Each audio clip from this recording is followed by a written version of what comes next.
Assalomu alaykum hammalarga universal oshxonaga xush kelibsizlar. Bugun sizlar bilan ajoyib mazali uyda tayyorlanadigan lavash tayyorlaymiz. Boshqa lavash kanalimda bor, lekin bunisi umuman boshqacha. Birinchi ekranda ko'rib turgan mahsulotlarni tayyorlab olamiz. Videoni tagiga to'liq holda yozib qoldirishga harakat qilaman. Ko'rib turgan mahsulotinglar ketadi. Lavash xamiridan 3 ta katta xamirdan, 2 ta kichkina xamirdan foydalandim. Birinchi qiladigan ishimiz go'shtimizni yupqa parra qilib to'g'rab olamiz. Keyin yana 2-3 ta bo'laklarga kesamiz. Agar go'shtni juda ham mayda qilib yuborsanglar, lavash ichida ko'rinmay yo'q bo'lib ketadi. Shuning uchun sal yirikroq yupqa qilib to'g'rasanglar, go'shtlari unchalik ezilib ketmaydi. Piyozimizni ham parra qilib, o'rtacha qilib to'g'rab olamiz. Juda ham mayda ham, katta ham to'g'rash kerak emas. O'rtacha qilib to'g'raymiz. 2 ta piyoz solamiz. Piyoz bilan juda ham mazali chiqadi. Suvli bo'lib, tovamizga yog' solib, go'shtimizni qovurishni boshlaymiz. Go'shtni lahm joyidan ishlatganinglar ma'qul. Ustini ozgina yopib, dimlab pishiramiz go'shtni tezroq pishishi uchun.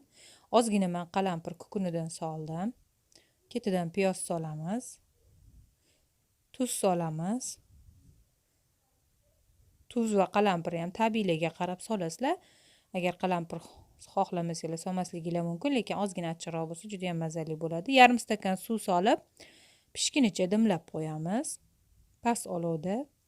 Endi bu yerda sabzavotlarimizni tayyorlab olamiz. Hamma sabzavotlarimizni parra shaklda to'g'raymiz, yupqa qilib.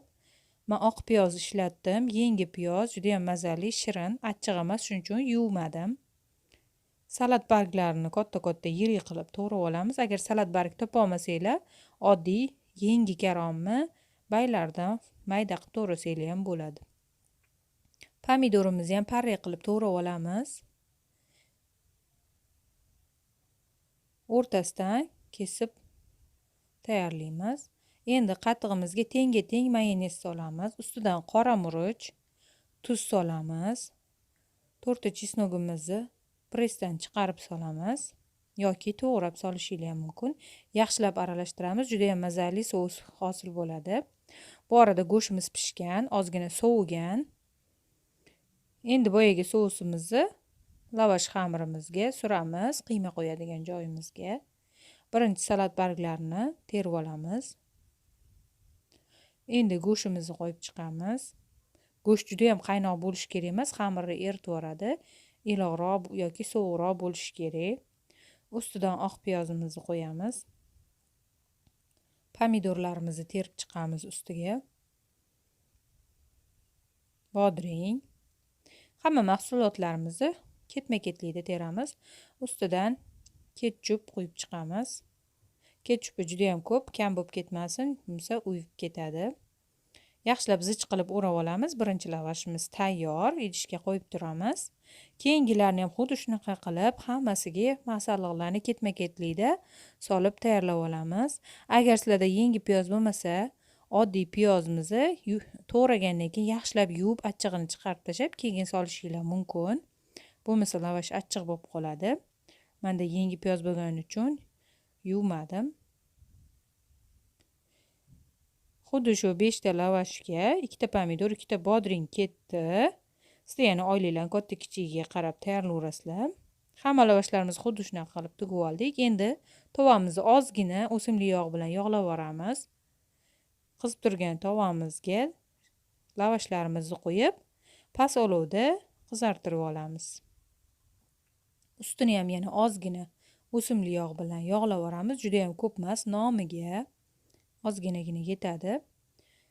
Qizargan tomonini o'girib, past tomonini qizartiramiz.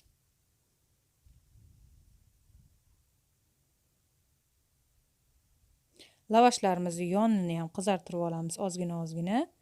Chunki ko'pincha ko'chalarda xarid qilib yeganimizda yonlari xamir bo'lib pishmay yotgan bo'ladi, uvol bo'ladi. Shuning uchun yonlarini qizartirib olamiz. Mana lavashimiz tayyor.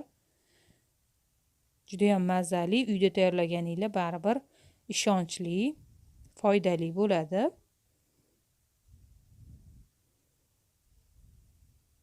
Mana ichlarini kesib ko'rsataman. Juda ham suvli bo'lib, mazali bo'lib chiqadi. Ichlari ham og'zingizda mazasi qoladi. Xuddi shu usulda tayyorlasanglar judayam yeyishli. Fikr mulohazanglarni yozib qoldiringlar. Keyingi videolarda ko'rishguncha sog' bo'linglar.